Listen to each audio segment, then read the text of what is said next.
Is Bordiso there now? All right, well, look, just give me his address.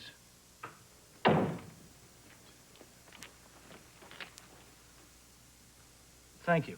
I'll talk to you. Bye. Is that an address for David Bordiso? Yeah. Look at that. He's only 5 blocks from here. You think Lucy's with him? I don't know, but there's only one way to find out.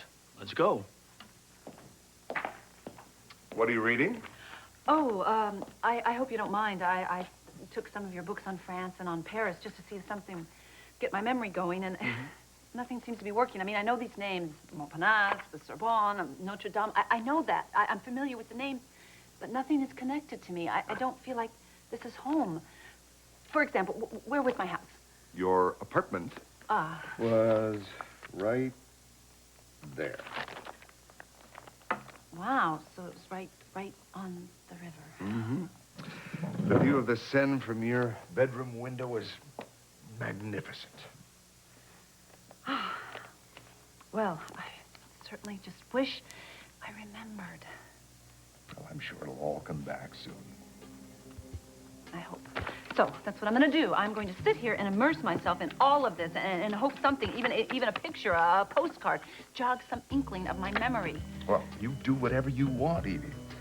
After all, you left Paris to be with me, and now this is your home. You can do whatever you please. I feel better today than I have in weeks. So well, in fact, I called the airlines and put 2 tickets on hold to New Orleans. Sebastian, I can't just leave the hospital at a moment's notice. What, you have a couple of days. You can shift your schedule around. Is that a problem? I'm afraid so. There's something wrong.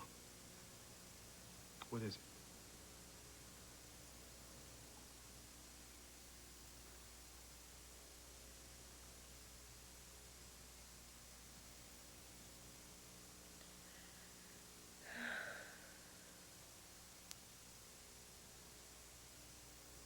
Who are you?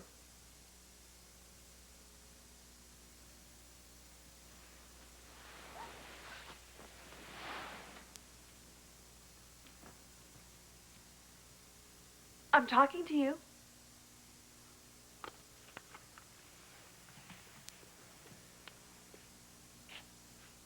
You can see me? Of course I can.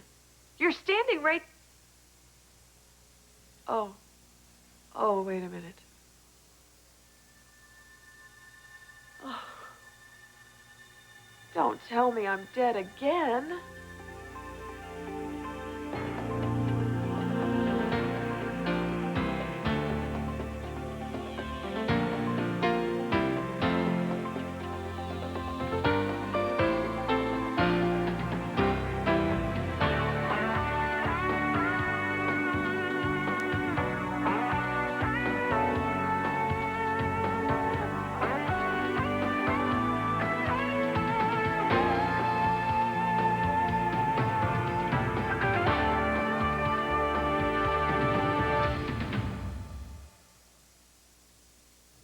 Bert said you wouldn't be able to see or hear me. Bert? Don't you remember the avalanche that was supposed to kill you, only Bert came too late? Bert, the angel of death, sent you? First off, I gotta tell you, most everyone in his department hates that label. It's so, Wait a minute, there's more than one angel of death? They prefer the term transitional engineer. Yeah, whatever. And second, I am not one of those guys. So you can put your mind at rest. You're not dead. Oh, well, good. But I still don't know why you can see and hear me. Who exactly are you, and why did Bert send you? You know, my name is Ernie.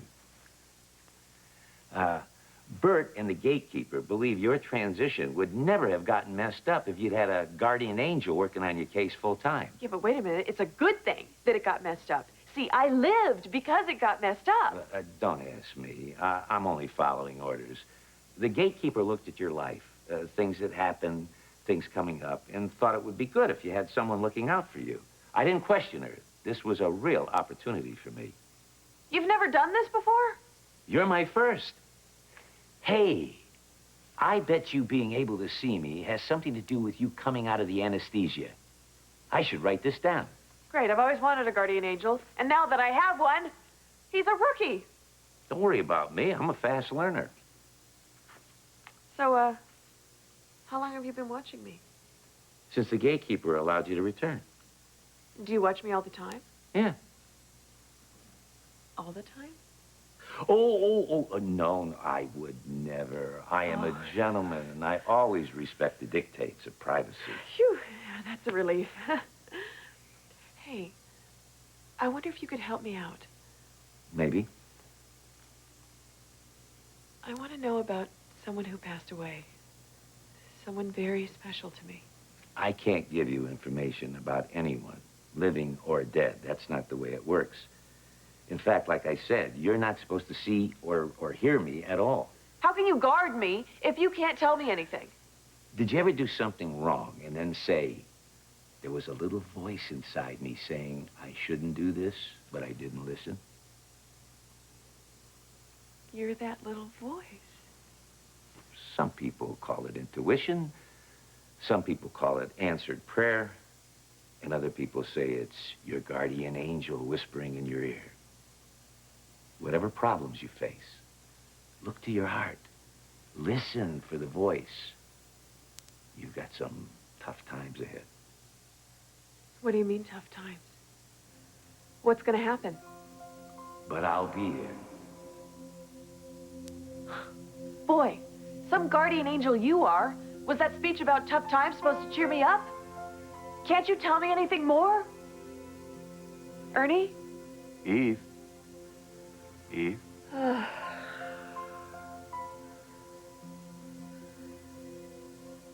Kevin, How you feeling? I just had the strangest dream. I can't remember it. How long have you been here? A while. Felt like someone was watching over me. Someone is.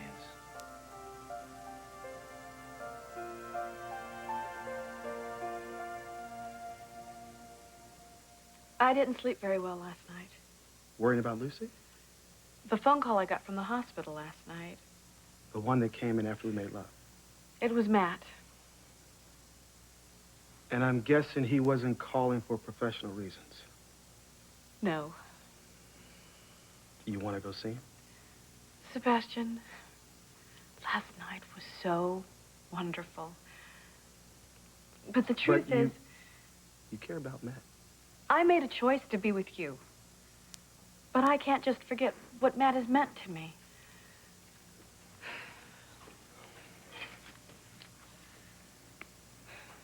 Ellen,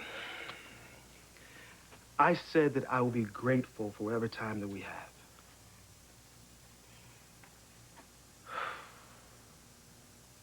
Go on. See Matt. We'll do New Orleans some other time. Your understanding makes me care about you all the more. Now, I didn't say I was going to give you up without a fight. I better go.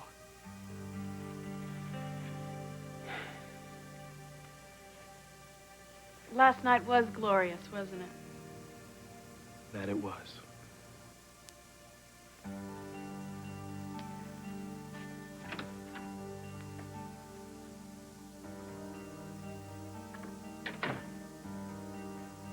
How's that? That all right? Mm-hmm. That is heaven. Oh. I'll be just a minute. Oh. Where are you going? I don't want to meet anybody like this. I'm going to go find something to put on. Okay.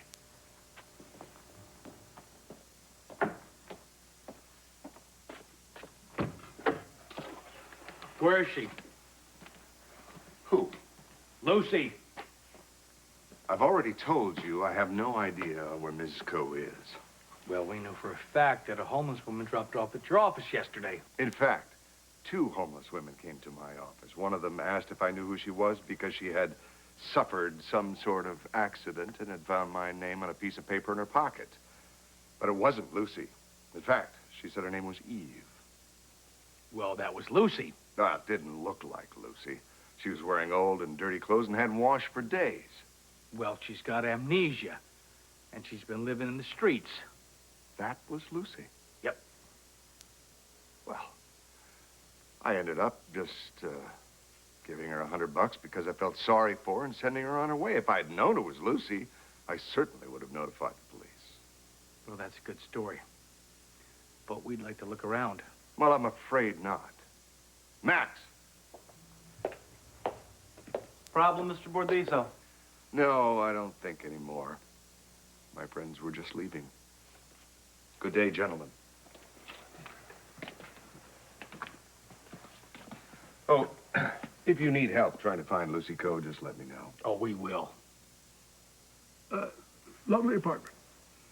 Why, thank you.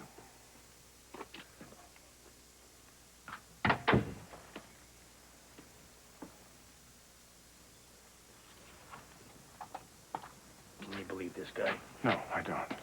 We gotta get back in there. He's installed an AS guard security system. It's top of the line. Well, is breaking in out of the question? Well, I wouldn't say that.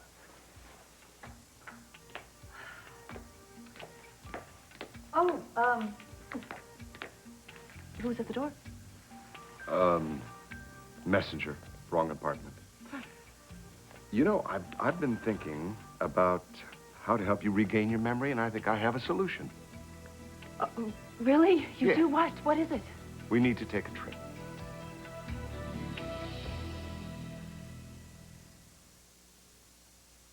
Did you find Lucy? No, not yet. We have some leads, though. We know she's alive. What are you doing back in Port Charles? Do you think I'd let you go through this by yourself? You came back for me. Yeah, you better believe it. So tell me what happened. Well, after you left, I started feeling worse and worse. And at first I thought I was pregnant. Thanks for telling me. Well, I didn't want to tell you and get you worried until I knew anything for sure. You had enough to deal with in New York trying to find Lucy. At any rate, the test came back negative. But I still felt worse. Next time, if there is a next time, don't play the stoic. Well, you know me. I don't surrender easily. Chris had to practically drag me into the exam room to take the test. Drag is certainly right word. Hi. You know, I'll just wait outside. No, I want you to stay with me. Okay. Let's have it. Well, it's good news. The endometriosis is not extensive. Now, I've scheduled surgery for next week to remove the remaining tissue. Till then, I'm going to put you on birth control pills. That should keep the growth in check, lessen the pain. As you know, it's not a cure, so you're going to have to keep an eye on it. But as it stands now, you should have no problem having children someday. Fine.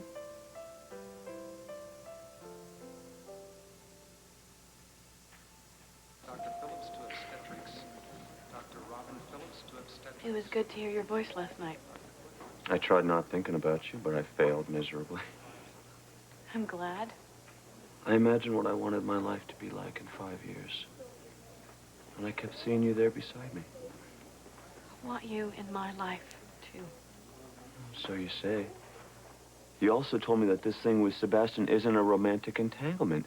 But the way you kissed him after his surgery hardly looked platonic, Ellen. I don't blame you for being angry with me. And I'm sorry if you think that I lied to you, but I don't know what else to say. I was so raw. With the surgery and nearly losing my friend. And then thinking that I'd lost you for good. I don't have a better explanation other than it just happened. Do you still love me? Yes. Very much. Well, then I'm willing to keep trying to work this out.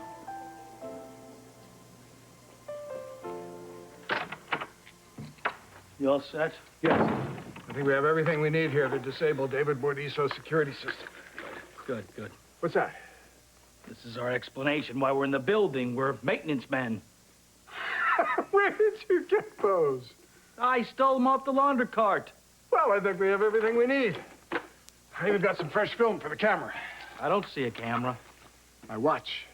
My watch is also a camera. We can't risk removing anything we find interesting, can we? By the way, while we're on the subject, this pencil is actually a dart gun. It's loaded with rapid-acting sedatives. Punch twice on the eraser, in case anyone surprises us. Well, where did you get all these great toys? I'm just a sucker for gadgets. I gotta get some gadgets, you know? Because my watch doesn't do anything but tell time. Don't feel bad. I'm just like a little kid still entranced by the prospect of a secret decoder ring or X-ray eyeglasses. Hello, mon ami. It's time to go, Evie. Ah, where to? Well, you don't want me to spoil the surprise, do you? I absolutely love surprises. At least I think I do. I do, don't I? Yes, it's one of your favorite things. Now, come along. Hey, what is the big hurry here? It's a long trip. Okay, I'm not going to. Give me a hint. Just one teeny tiny little hint. All right, it's one of your favorite spots in the world, and I'm thinking if you see it, it may jog your memory. Oh, you're right. All right. What are we waiting for?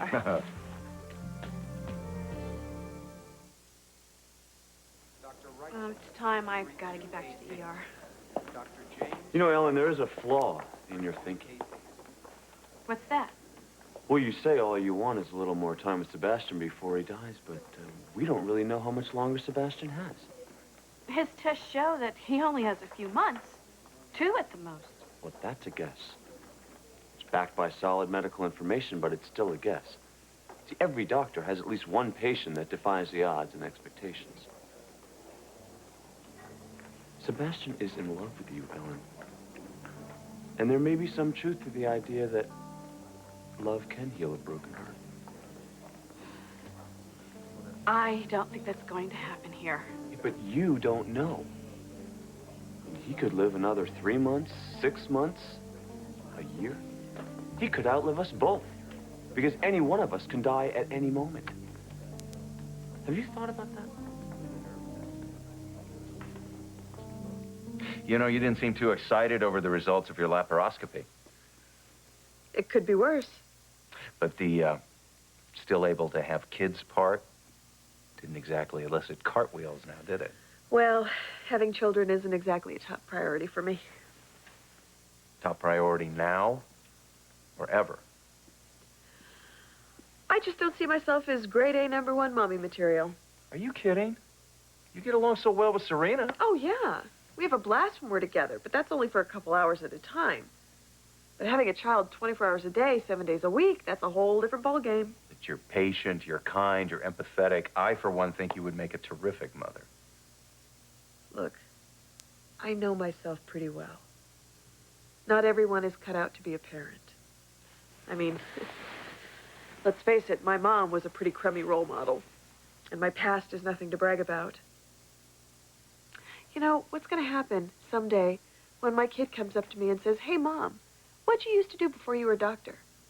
And I say, "Well, gee, little Billy, Mommy was a hooker." That's not exactly something I look forward to explaining. I know. But I have a lousy background, too, and I used to think that meant that I was the last person on earth that should be a parent. But Lucy was so insistent about having children, it forced me to reconsider, and I discovered that there's a part of myself that really wants a child. Well, even if I really wanted a child, which I don't, me being the mom wouldn't be the best thing for the kid. I bet you'd surprise yourself. Keep an open mind. I promise. I'll keep an open mind.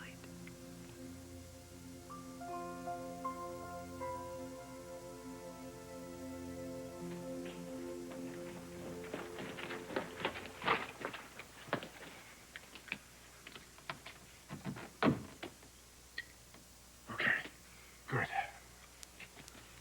As long as this red light is flashing, The alarm is disabled. Okay, well, double check the bedrooms. Right.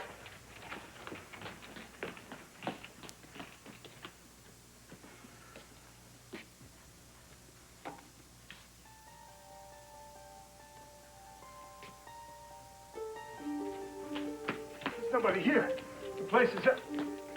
What is it? You find something? It's a picture of my mother. Monday on Good Morning America, our videos teaching our kids to kill. Washington responds. Plus, is there a secret to living a long, healthy life? GMA searches the globe for answers. That's Monday on Good Morning America. Find out what the future holds in Lucy's crystal ball. Escape to Port Charles at abc.com, part of the Go Network.